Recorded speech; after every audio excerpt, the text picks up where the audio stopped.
on our MJ23. Diving. Diving. Diving. Diving.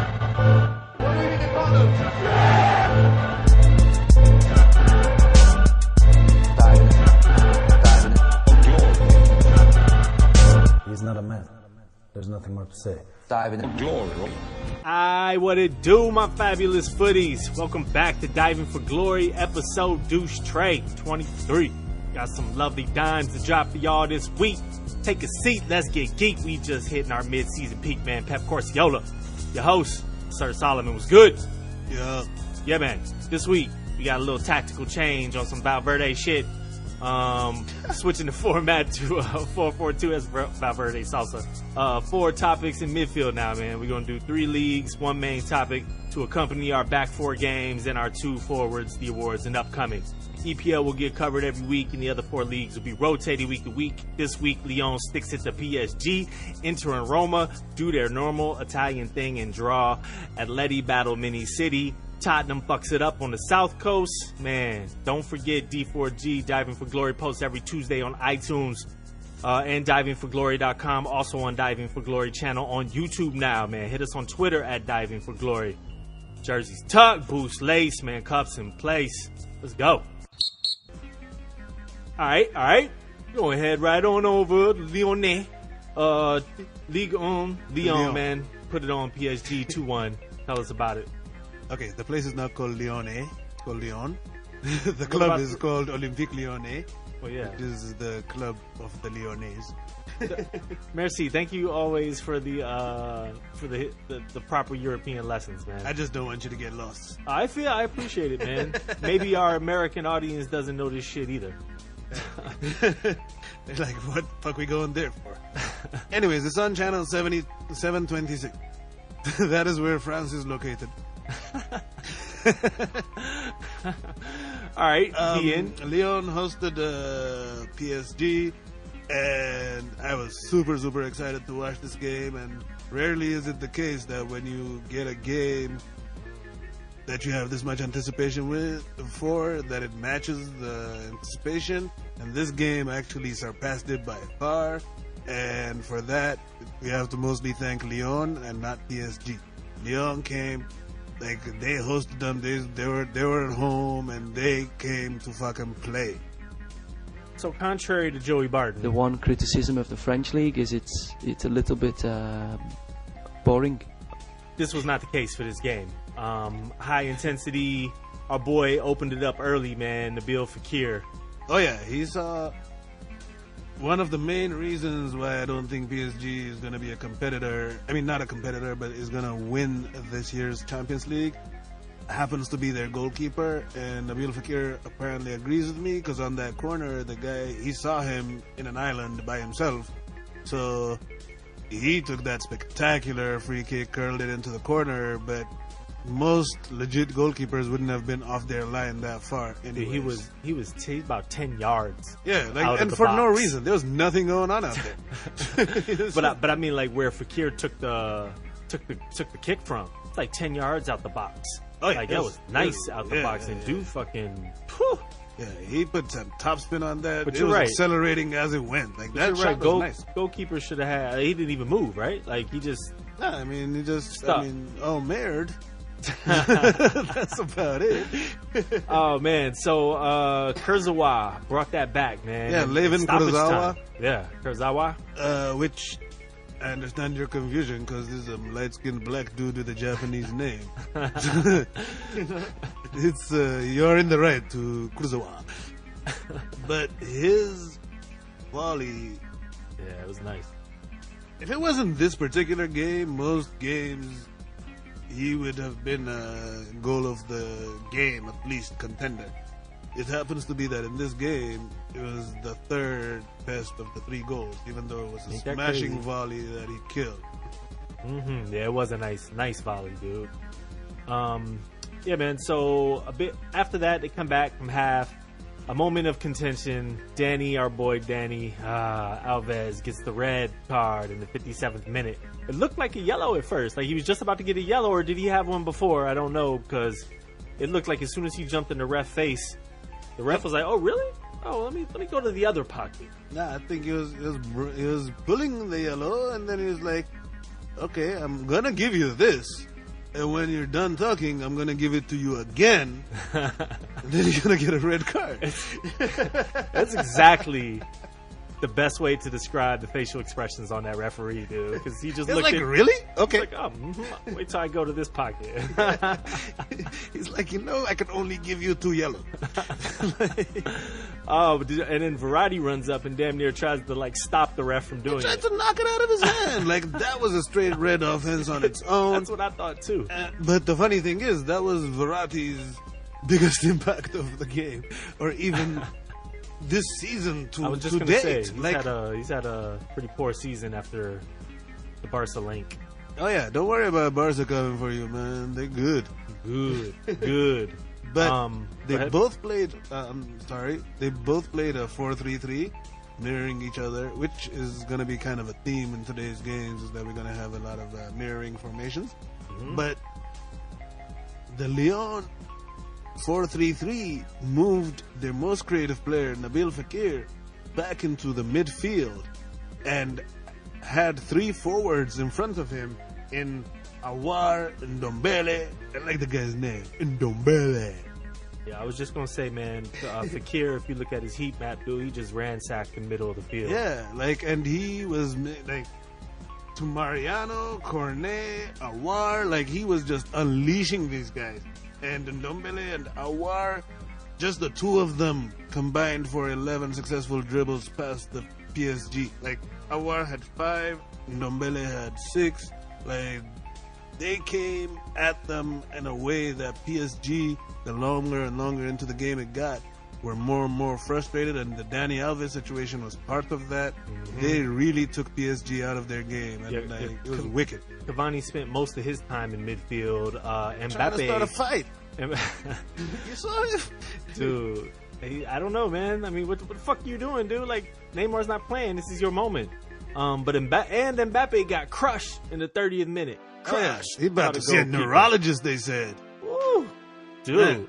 Yeah, he got hit pretty hard by that. Hey, it's a man's league. We know you're nice, but you're 19. Sometimes you're gonna get smacked. Man, it's the French league too. Like, Yeah, like these are not. I guarantee you,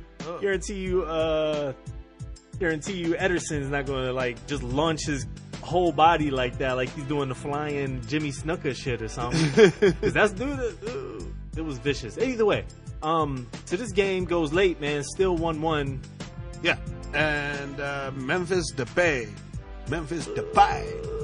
Funky town. Manchester United failure, who is of course known to be supremely talented, but hasn't really been reined in all the way. Yeah, He came in. You saw that play. Who started that play first off? Fekir. Yeah, man. Yeah. Listen, people. We've been telling you about Fekir for 6 months now. Listen. Yeah, but Depay took a couple dribbles to the right. The curve he put on that ball, and dude, he launched into it. He was not taking any chances. Goalkeeper dived, whatever, but like, you were never gonna save that. Nope. That was the 94th minute to cap a 2-1 win for the first versus second place teams in League One. That is a pretty that's pretty awesome for it's an 8-point difference now. Do you think is there any hope for Lyon? Do you think they could sneak that? I don't think so. I don't think that's gonna happen, but I think that doesn't dismiss the fact that this was an amazing and very impressive victory, and that Lyon is going very much in the right direction. But I don't think they're ready to just unseat PSG just yet. Yeah, I don't think so either. And let's not forget, Neymar did not play in this game. I don't think that would have really mattered, because in fact I think he would have also been sent off if he was in this game. Yeah. But out of the 6 offensive players for both teams, you have the midfield 3 and the strikers, forwards, whatever. No, for PSG, none of their offensive 6 got over a 7.0. rating, okay? Whereas 4 out of 6 for Lyon got that, with Fakir, of course, with an 8.4. Dude, like, Lyon outplayed them. Yeah, I was gonna say, if you look at their PSG's like average match positions, most of them were at midfield. Like their forward players really didn't get that forward this game, man. Man, this also Like, look at the 18 completed dribbles to 10. Like, yeah, that's getting worked. almost double, dude. Yeah, we're getting worked, man. So this snaps an 8-game win streak for PSG. A 4-game win streak over Lyon now snapped. Lyon sits second place, 1 point up on Marseille, 2 points up on Monaco, and I think you know who our man of the match is. Haha, yes indeed. Mr. Fakir, please step Nabil. up. Yeah. Yeah, kill him, you know. Let me give you some numbers of his.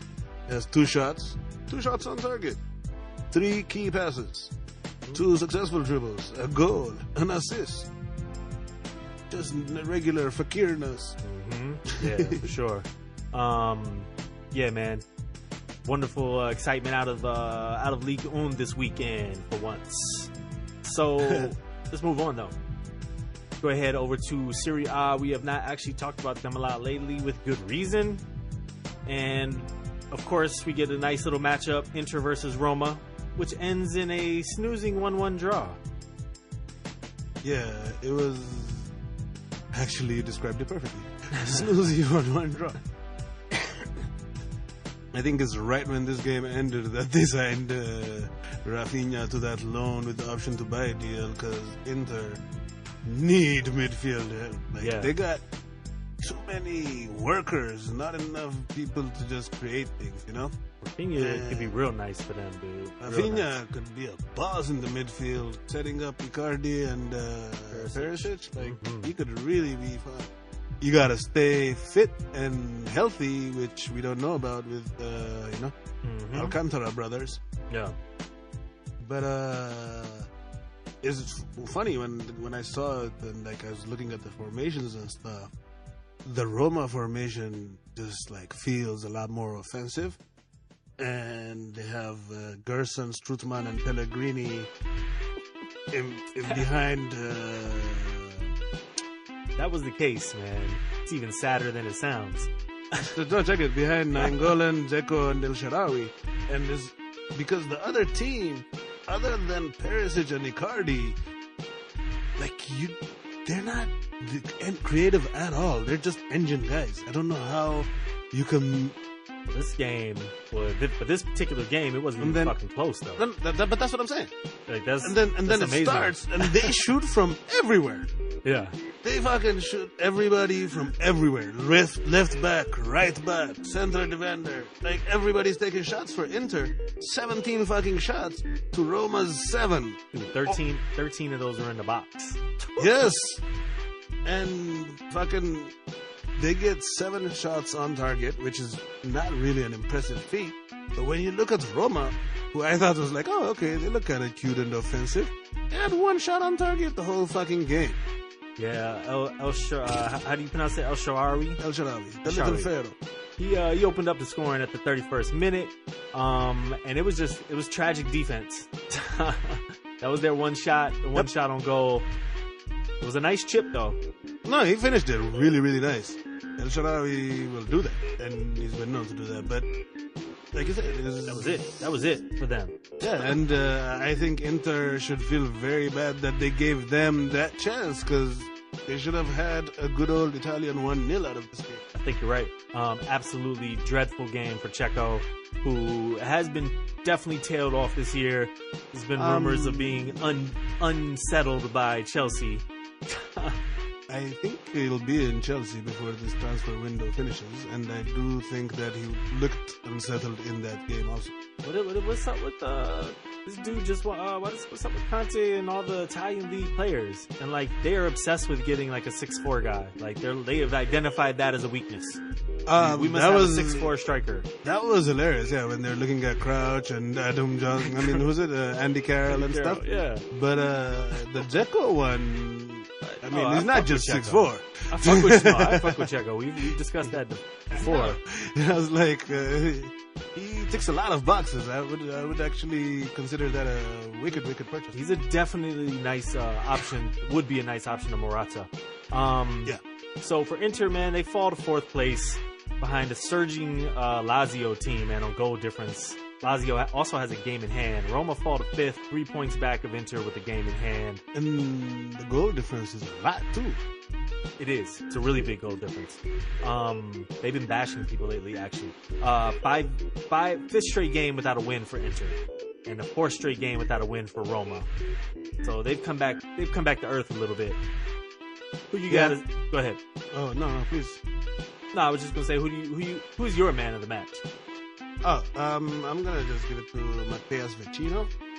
Okay. Yeah, 2 shots, 1 on target, 3 key passes, and a goal. Yeah. Only because we have to give it to somebody.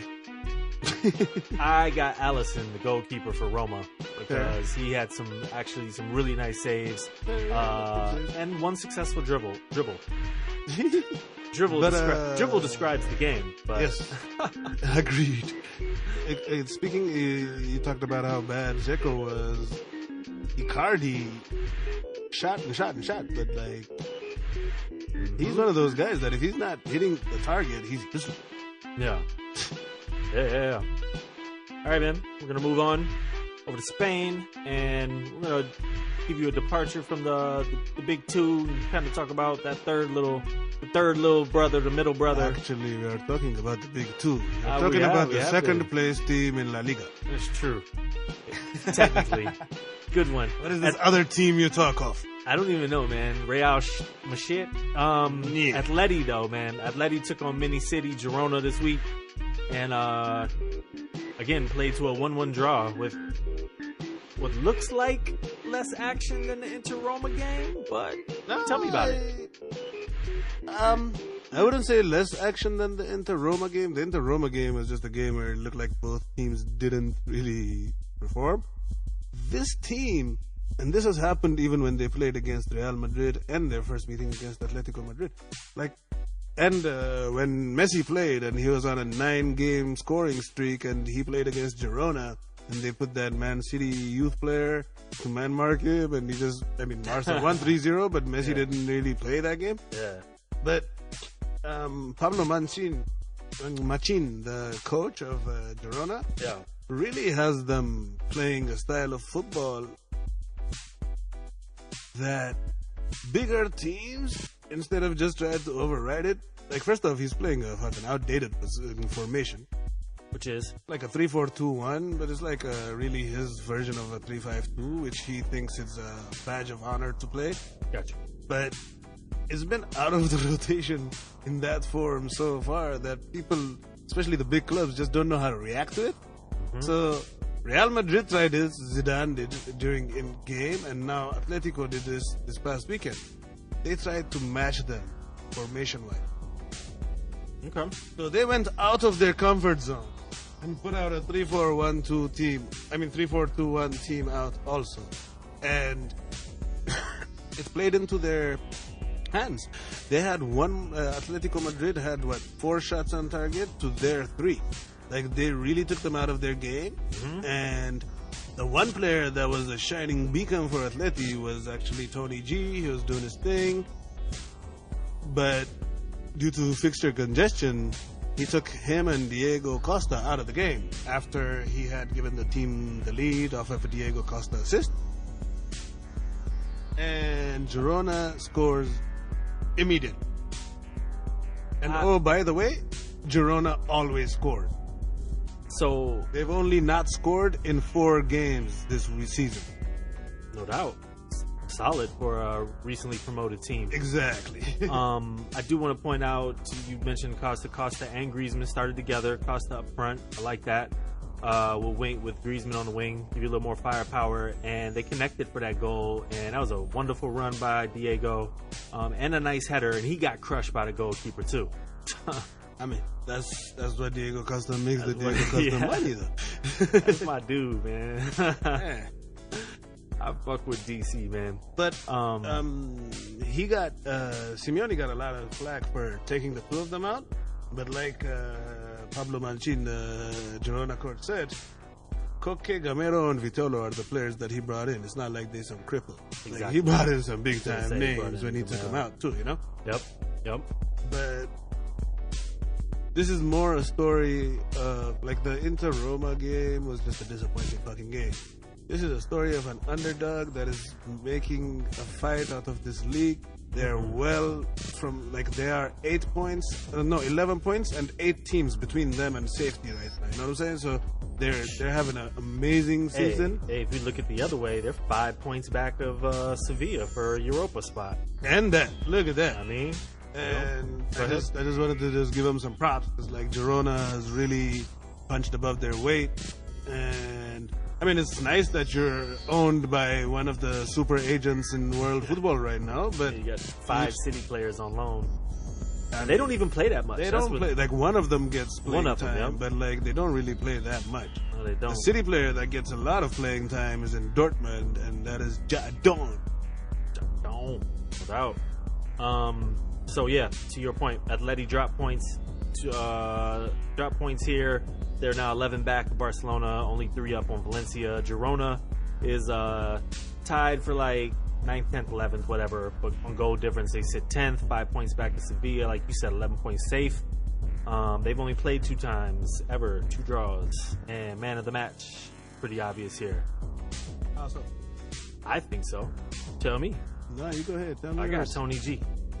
Got Bernardo Espinosa for Girona. For Girona, the defender. no doubt. He had 4 tackles, 4 interceptions, 3 clearances, 1 block shot, an assist, 2 key passes, 4 aerial duels, 1. Okay, you got more stats than I got. But that don't mean that I got weak stats, man. I think I actually think that it is a tight game, whatever. The Tony G is deserving, but we always give it to the offensive player on the bigger team kind of feel, and I was just like, his team really took a stand against the big team, so I just impressed with that. No doubt. I just felt like Tony G's been getting a lot of flack. You know what I'm saying? He fucking balled out this game, dude. Yeah, he won 9 of his 13 duels. He had 4 tackles, 93% accuracy passing. Like, he did work in the fucking midfield too. Yeah, absolutely. And he left with his team in the lead. Yeah. So he did his part. Yeah.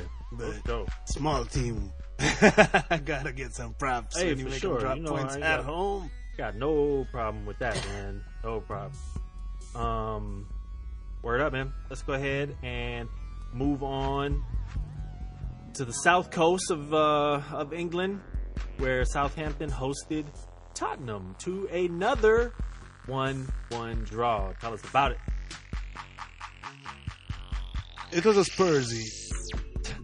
Pretty much. What do we think of Tottenham? That's what Southampton thinks of Tottenham also. Excellent goal by Davinson Sanchez. Too bad it happened in his own net. No, it wasn't that great. It was just something to say.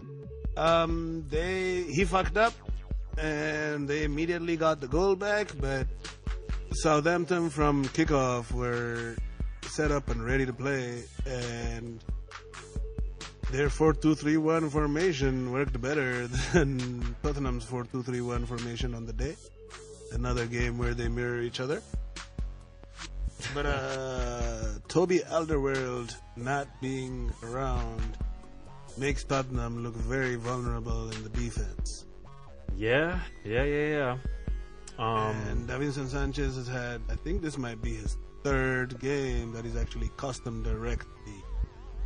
Yeah, he's like he's a young kid, and he's had his good moments, and he's definitely had his fair share of Mangala moments. But I don't know, man. I like the kid on the ball. We'll see. I like him. I think he's a good player. Yeah, but he's not having a good season. Nah, I'm with you on that. And that's his debut season. We should give him that too. But he's still not having the best of times. As a Dele Alli is, I'm feeling like his season's going in the same route. It's been actually, Davinson Sanchez is just having growing pains and moving to a club in England. Dele Alli has fallen off the fucking map. He's a fucking cunt. He was awful this game. Awful. He's been awful this He had season. one good attempt though, and that was about it. About all he That offered. fucking weird looking motherfucker hasn't done shit this season. Straight from the. He had that Simpsons. Real Madrid Champions League game where he missed a bunch, but he scored. Him and Eriksson. Yeah. That's the only game he's really played this season anywhere close to how he's been the last 2 seasons before that. They were still pretty active, man. 11 shots in the box. Only 2 on target though. Like and he takes no 17 Eriksson total in his shots. lineup.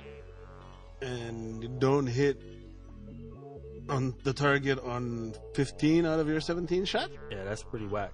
That is lame. And then and even the goal they gave up, like, was just awful marking by Southampton. Like, and Harry Kane just bossed them, but that was it was like at the 3 foot line. Like, hey, goalkeeper, you could get that. I mean, You ain't watched the PSG game. You don't see how to. You don't see how to take dive into motherfuckers out people's. for glory. But I don't know what the fuck Sissoko's doing out there still. I'm confused. He had a good game. What is a good game? I mean, Okay, tell me. Explain to me.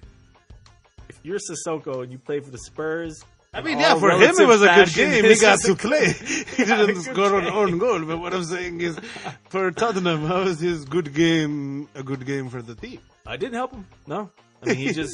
He's a big nothing. I agree. I totally agree. But he wasn't like he wasn't as bad as Ali this game. No, but that's Ali. I mean, I agreed. Ali's having Ali, whatever. He's having a bad stretch of time. But this guy does nothing. And Yeah, you I know agree. who's going in that direction very fast? And At Liverpool, Jorginho Wijnaldum. now, yeah, Another doesn't do anything. some zero doesn't do guy. anything. Yeah, it's like he like He doesn't looks fuck up, he, like, but he looks doesn't the do part. anything. Yeah, He like, looks the exactly. part a little bit more than Sissoko. Sissoko's slow out there. He holds them up to me. Sissoko actively looks uninterested. I could not find. Yeah, no, I'm with you. I could not find any info. Lloris is injured. Yes. Hugo? Yes. Okay, and Eriksson too, I think so. or was he just a drop? I don't know. I tried to find it, but I couldn't. I just saw that they were not even on the match day schedule, so I figured injured, or the match day squad. Is Lloris suspended or injured? Why do I feel like he got sent off or know. yellows or something? Anyways, Either way, they were not in the lineup. they should not need either one of those two to beat Southampton.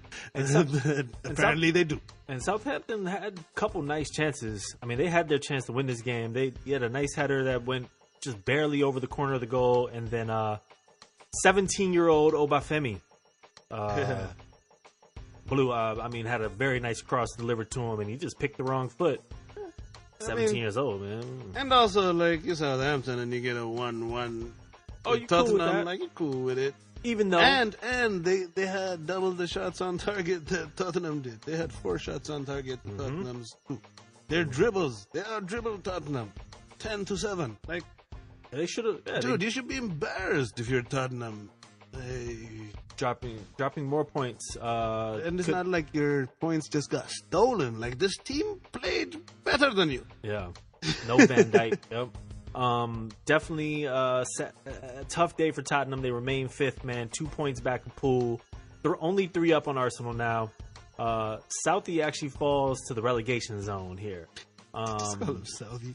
Yeah, six match without a loss for Tottenham.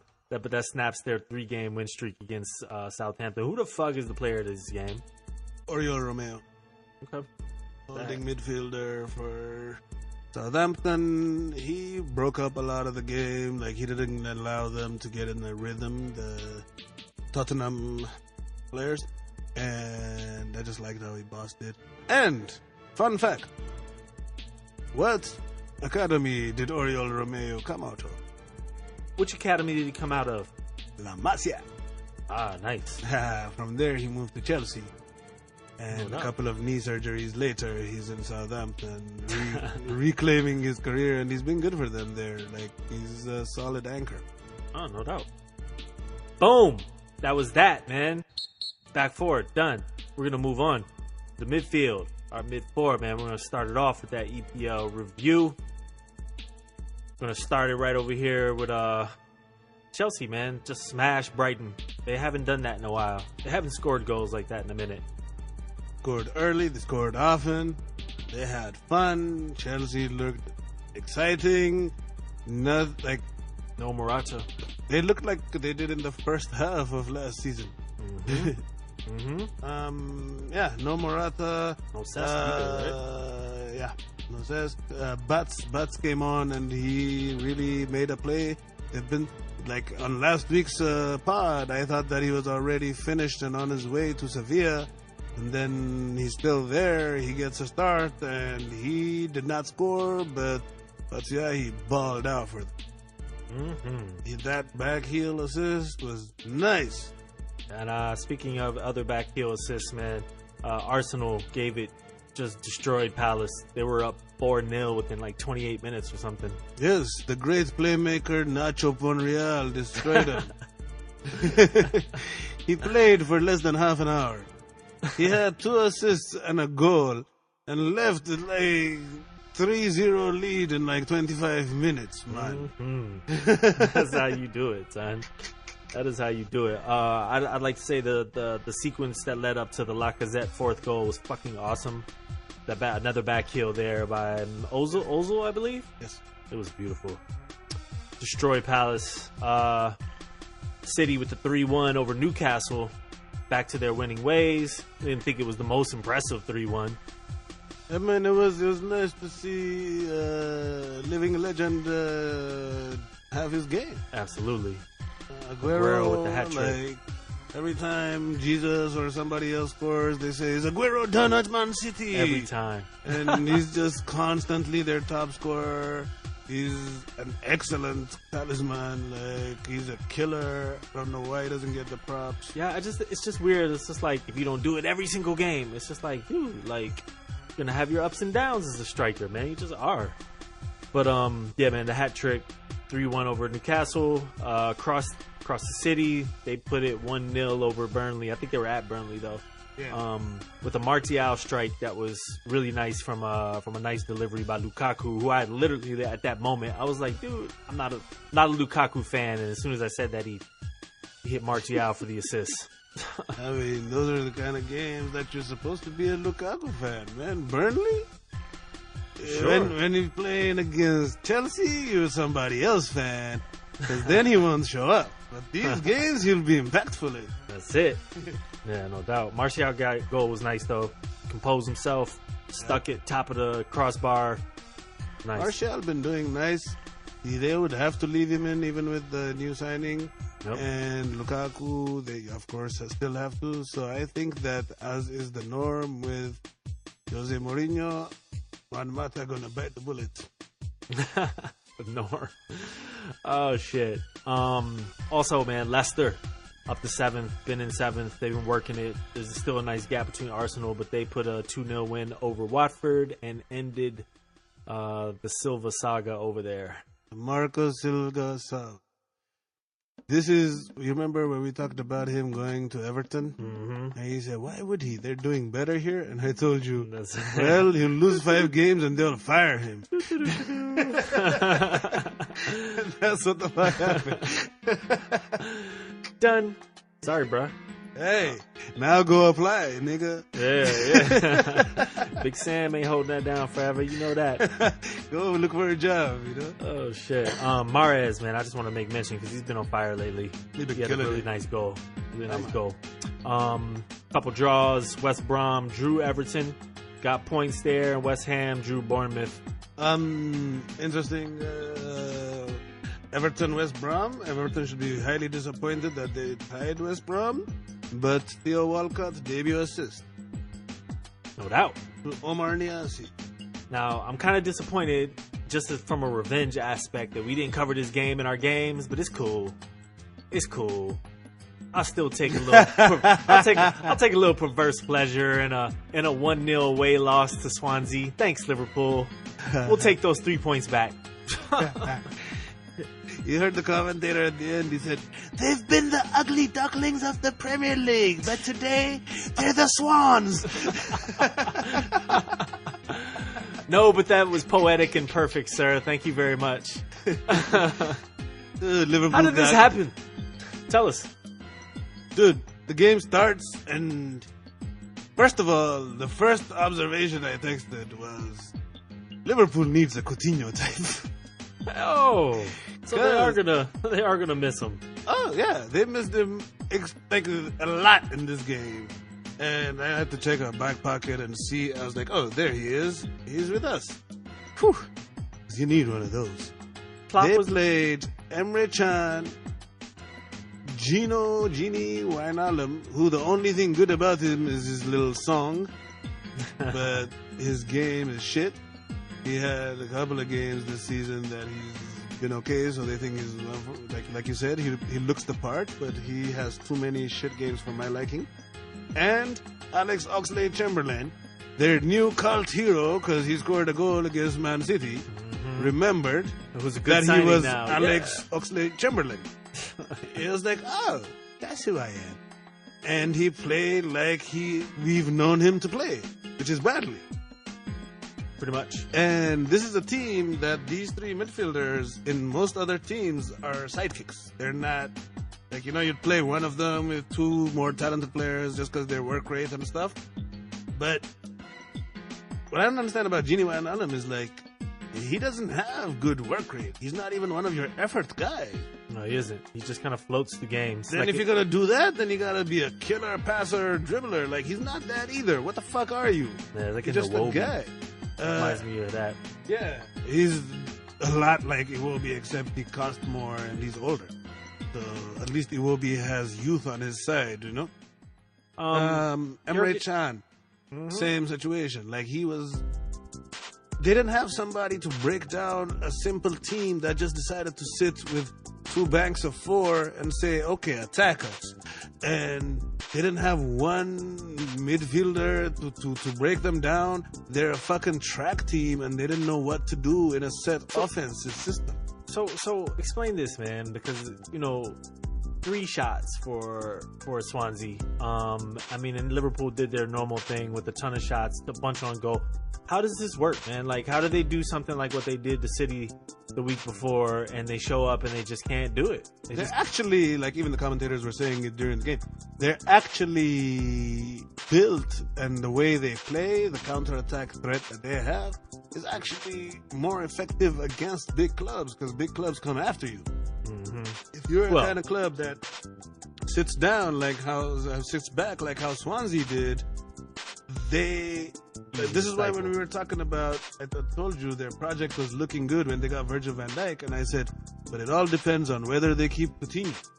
And they need to find somebody like him. Of course, they're not going to have Coutinho anymore, but you need a midfielder to step on the ball and be your quarterback, and they don't have that. I don't think that those three in midfield are that. I don't think that Adam Lallana coming off the bench is that. And Sadio Mane is done up. And Klopp, fuck you for your little story about how you talked him out of his funk after the Everton game. Go sit down and talk to him again. Don't ask me this shit. He's like hyping himself up just because they beat Man City there. He's like, yeah, well, I talked to him, he was sad, now he's better, he's good to go. He was shit. Boom. That's how you do, man. Thank you, Liverpool. Appreciate you. They give it right back. Oh, big up Alfie Mawson. Alfie Mawson from London, playing in Wales, is the goal scorer. Nice goal, Alfie. Mm-hmm. No doubt. Virgil van Dijk with the assist. That was nice. DVD. They said they wanted the presence. That's not what they meant, my friend. But he was really good aerially and stuff. He was trying a lot. And at one point, he was looking like he was almost their playmaker, because he was sending through balls from the defensive position because nobody in midfield could do it. Yeah. And I was like, I know he's worth 70 million, but you don't also have to use him as your playmaker. Oh, shit. Well, hey. I mean, you do when you don't have a Coutinho. Hey, and it didn't work. So top four, man, sits at City, United, Chelsea, Liverpool. City up by 12 points on United, and then United and Liverpool separated by a total of 6 points, with Tottenham and Arsenal following that up. The bottom is looking like Southampton, West Brom, and the Swans, but that has gotten way tighter. I think there's like 5 or 6 teams that are within 4 points of relegation. More than that, I think there's about 8 teams in that little. Oh, they're all about 6 or 7 points, but I mean they're all in the fight for it. But there's like 5 teams that are within 4 points of the Swans. Like it's getting real tight down there. Fun. Let's go on, man. Spain, La Liga review. Started Tizat. Barca smashed Real Betis 5-0. Messi and Suarez run rampant. They did smash them, and it was 5-0, but it was funny because until about the 5-10 minutes after the second half started, Barca was attacking and they were doing their thing, but it was 0-0, and it was looking like maybe it could be one of those games when they're not gonna open them up, you know. Mm-hmm. And then when they opened them up, they just kicked the door down and then just sent everything in after it. Sergio Roberto was playing further up because they had Semedo playing defense as a right back, and he took that opportunity and balled out. Suarez I cannot overstate, whatever you want to call it, how much Luis Suarez is back at his best. Yeah, he's been a monster for a while. Yeah, for the past couple of months, he's been on par with you name any player you want. And he set up Rakitic with the opener with a wicked assist. I don't know if you saw it. Check it out, people, if you haven't.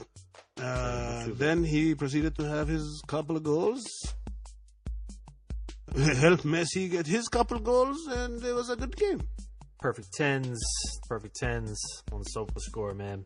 After a 1-0 Espanyol loss in the Copa del Rey, Real finally scored some goals, man. They won a league game, 7-1 with Deportivo. And in true Ronaldo fashion, he puts in like the 4th and 5th goal or some shit. Well, it was actually the 5th and 6th. 5th and 6th. I was trying to give him a little. The funny thing about this game is that it took them going down 1-0 for them to actually wake up. And Bale was a monster in this. Yeah, 3 doubles in this game. One of which was by Nacho, who opened the scoring, and then after that, Bale just, like you said, did Bale things. Ronaldo came up late to pad his stats. Really cost him though, because he took one to the face. Went to work today with a black eye. You saw the video of him looking at himself in a fucking iPhone because his face was cut up and he was cleaning it? I did. Man, he left the game at the 84th minute. He was just like, yeah, fuck this. I'm going home now. No, we've won this game. All right. So after that, trouncing Valencia. Lovely. That was an interesting game. And they went and dropped points, man.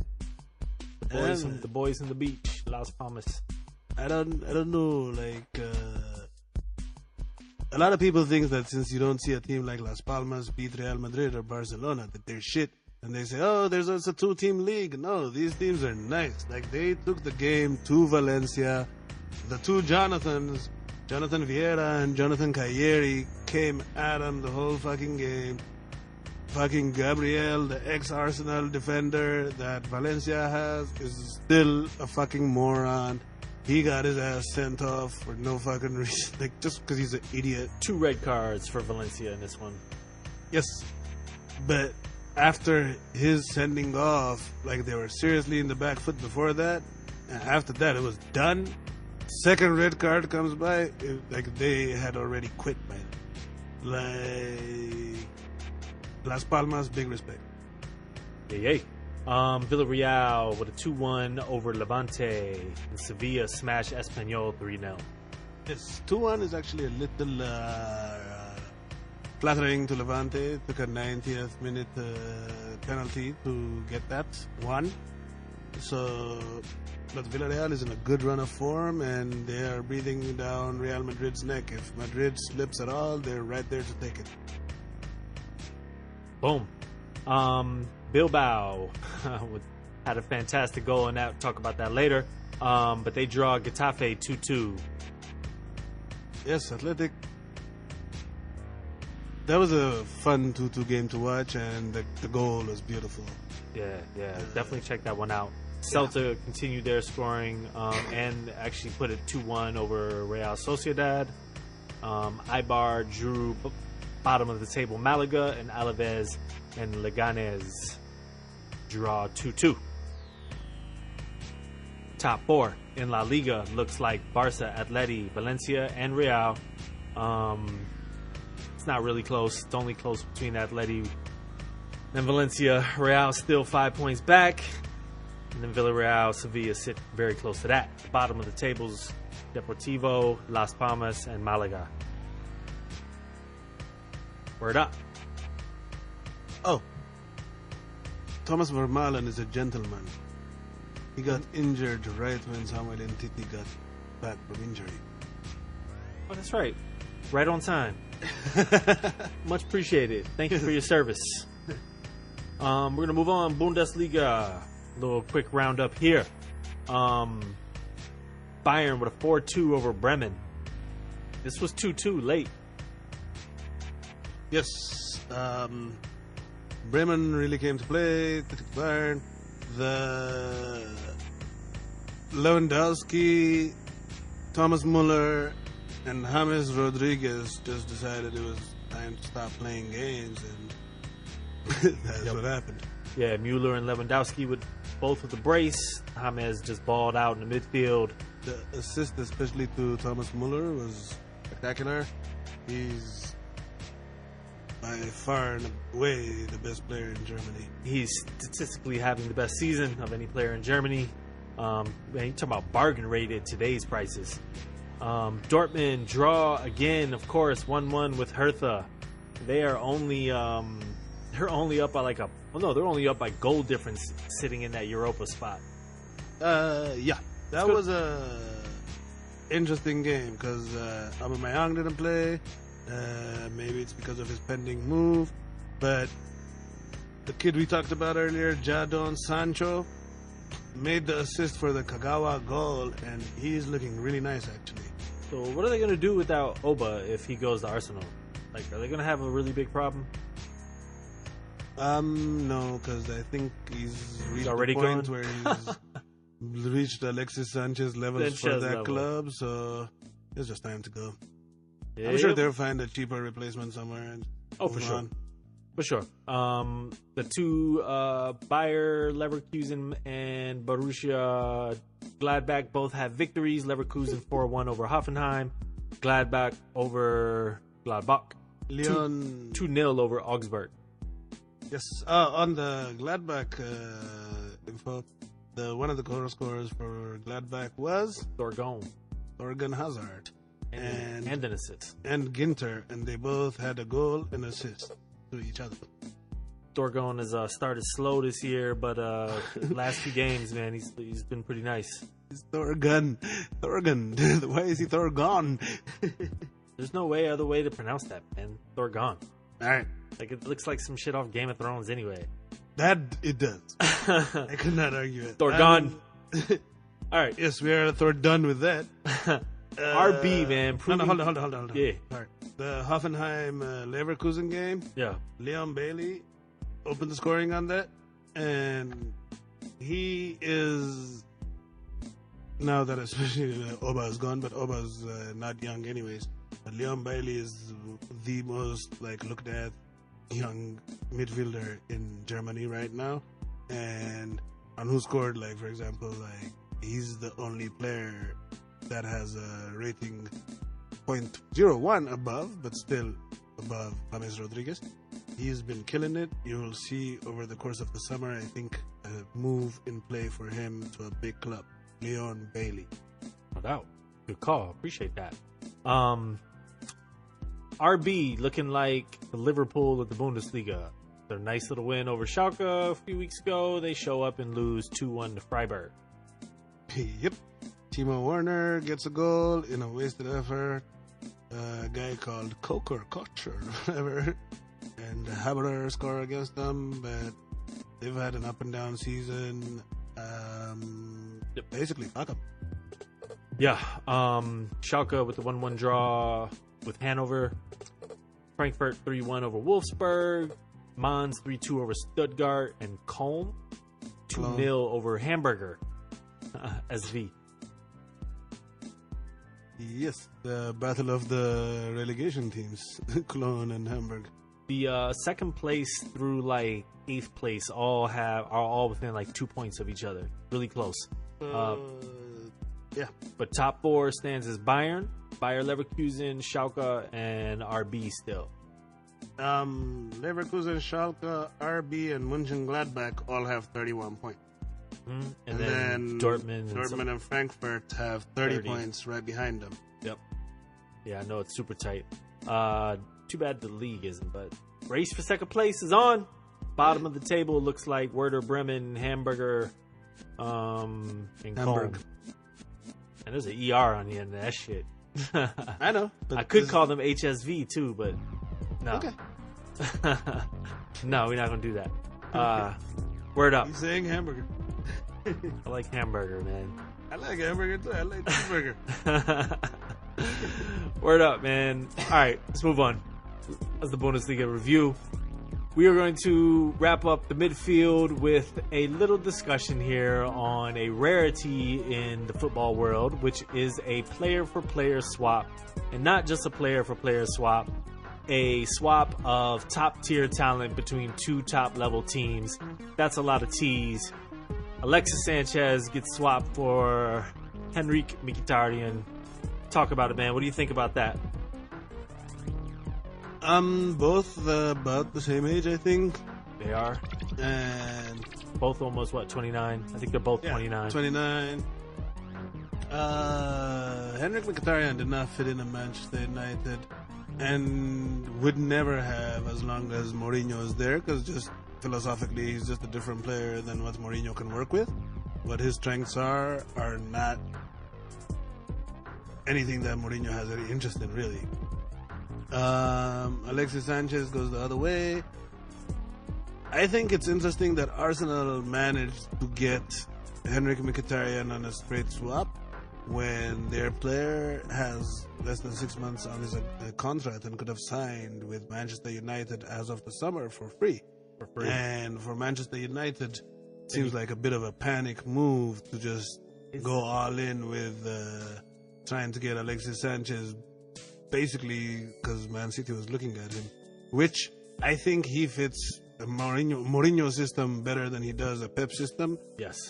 But the prices that are quoted show a short-term approach to the team, and I don't really think it's gonna help them win anything. So a few things here, man. I do like the Mkhitaryan going to Arsenal. I think he fits in. He will fit in much better there. One of the main differences that you would have to say, though, is you got one player who has totally proven himself in the Premier League versus one that hasn't really yet. So we don't know if this will be the gauge as far as Mkhitaryan is concerned to see if he's if it's England that he just can't deal with, or if it was just Mourinho.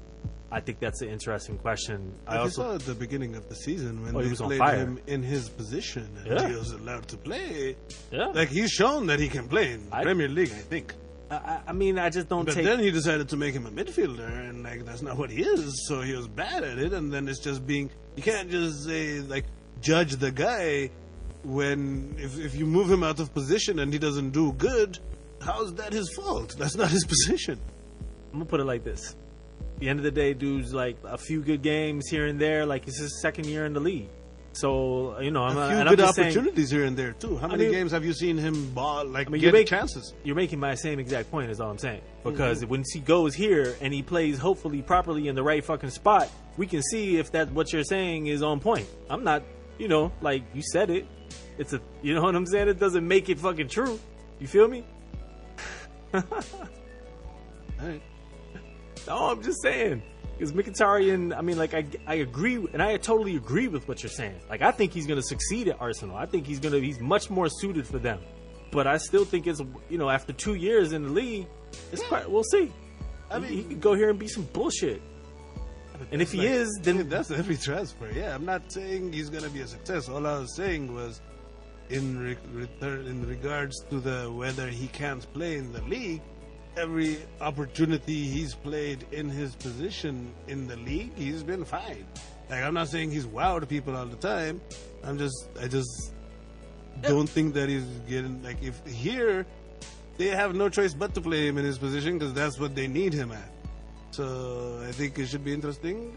And I would also say Arsenal doesn't move much with just this. That was going to be my next question. Who do you think won? Is there a winner here? Or is this a straight even swap in your mind? I think it's a very even swap. I don't think there's a winner. I would say Arsenal is a winner only because the guy was so cancerous in their locker room that getting him out and getting a player without spending any money on it is a win. But it was this deal. So I think this definitely, one of the other aspect of it to me is I think Sanchez is definitely some addition by subtraction as far as the Arsenal locker room is concerned. Just his presence being there. And I get that. He shows up at Man United and immediately Paul Pogba's like, yo, I need you to double my salary.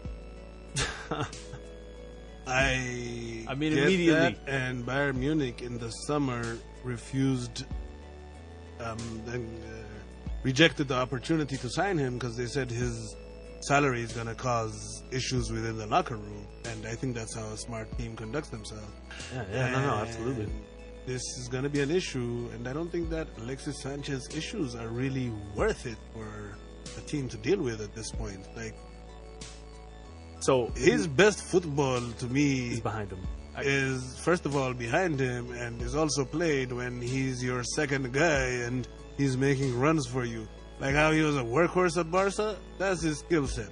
Not your superstar like he was at Arsenal. And if fucking Mourinho just makes him another horse, maybe he might work for him, but I don't think they win anything with him. I don't think they'll win anything. Who would you, if you had to predict a winner for this swap?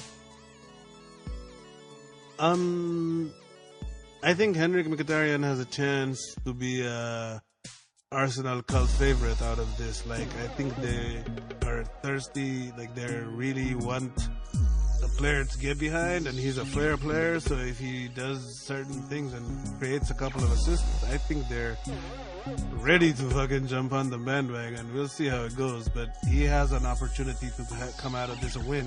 He's going from not playing at all to getting a raise. Yeah, I think it'll be fascinating. I agree. I think Mkhitaryan's Alexis Sanchez is not going to have 22 goals and 10 assists like he did last year. Like, now we have other guys, Defend. Get back and defend. Pass. Track back. What are you doing? Pass. Don't shoot at everything. Pass. Pass to Lukaku. That's all you're here for. To anybody, just pass. Just pass, right? Word up, man. Anything else? Any final thoughts on that? No, yeah. Mkhitaryan almost kind of announced Aubameyang signing, so they're getting two 29-year-old speedsters.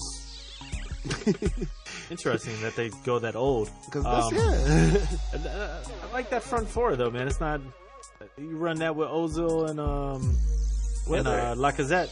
Whether it succeeds or not, this is the most exciting Arsenal has gotten for quite a while. So it'll be at least like their fans have been watching some boring football. At least entertain and then build on it. Yeah.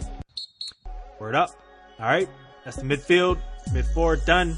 We're gonna move on to the forwards and hit you with the awards section. Dude of the week goes to. We had a debate about this. Big up Kun Aguero, but we have to give it this week to the man that doesn't like to be called James. James Rodriguez. Word up. He Yeah. fucking crushed it. And like we said earlier, man, He's top been unplayable out there. top player in Bundesliga so far, man. Man, cut rate, dude. Shit.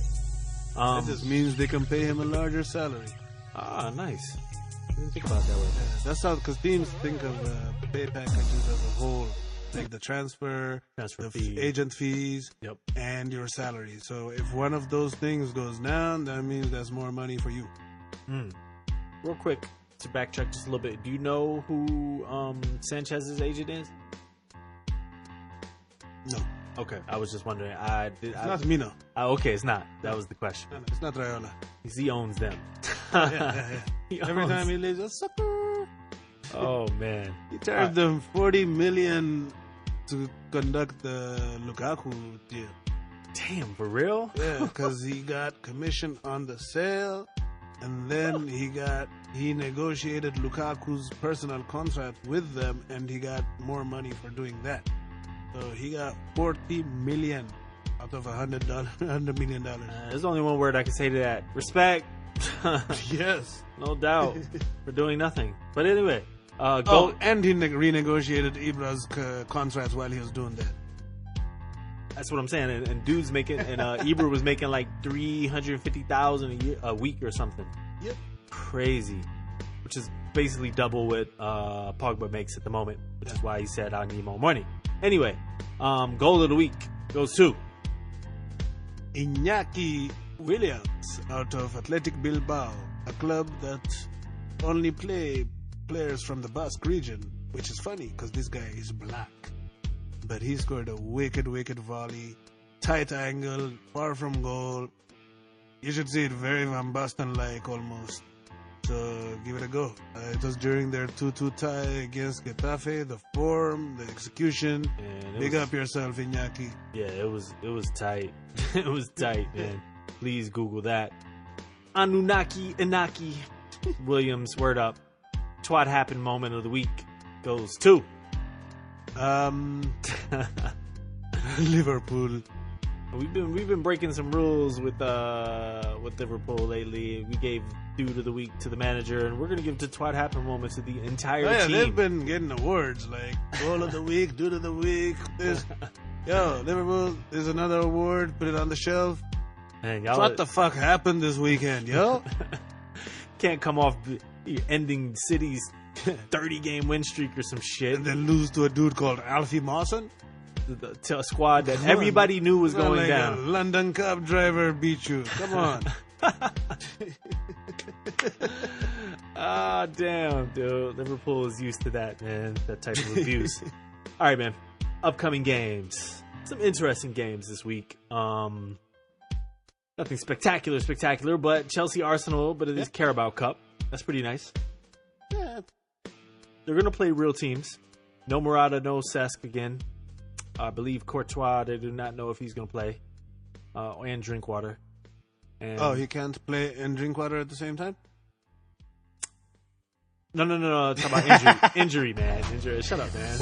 Shut up. Barca Espanyol finished their two-leg Copa del Rey clash. I wanted to mention that because they lost the first leg 1-0. This will be at home. I wanted to mention that because that might be the game that Coutinho gets his first start on. But your fucking buzzkill ass want to talk about losses and shit.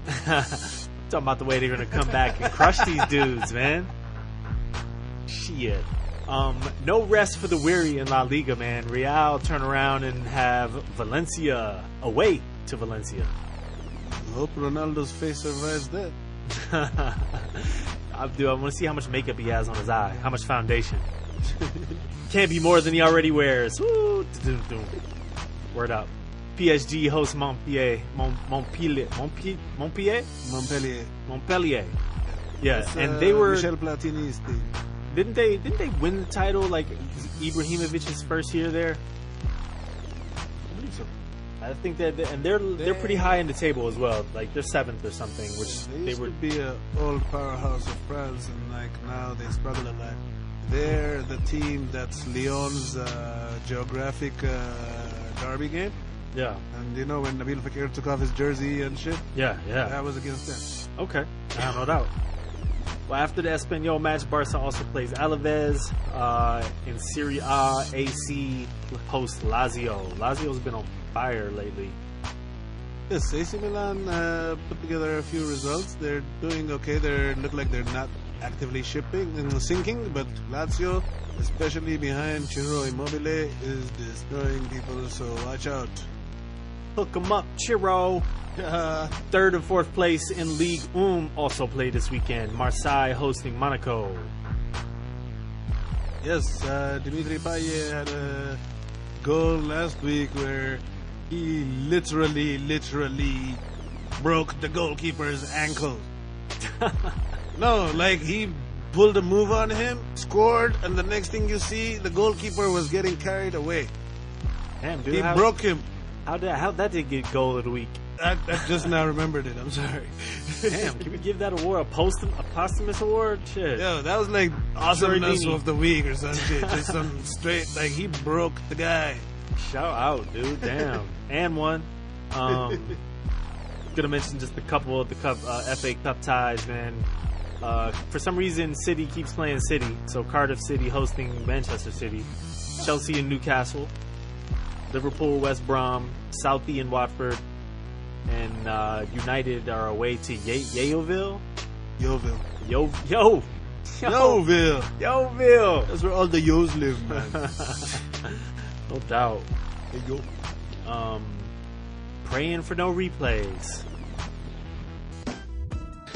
Yes, indeed. So EPL is off this week. They should be back in the middle of the week. But we'll have another episode before then. And that is the match. Appreciate you tuning in. Diving for Glory. We post every Tuesday. DivingForGlory.com. Don't forget to hit us on Twitter. And we're on iTunes. Diving for Glory. Man, please hit us up. Facebook, like us, tag us. Do something. Share our shit. Yeah, do straight. We done. Peace. Peace. Diving. What do you think it's gonna do?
He's not a man. There's nothing more to say. Diving.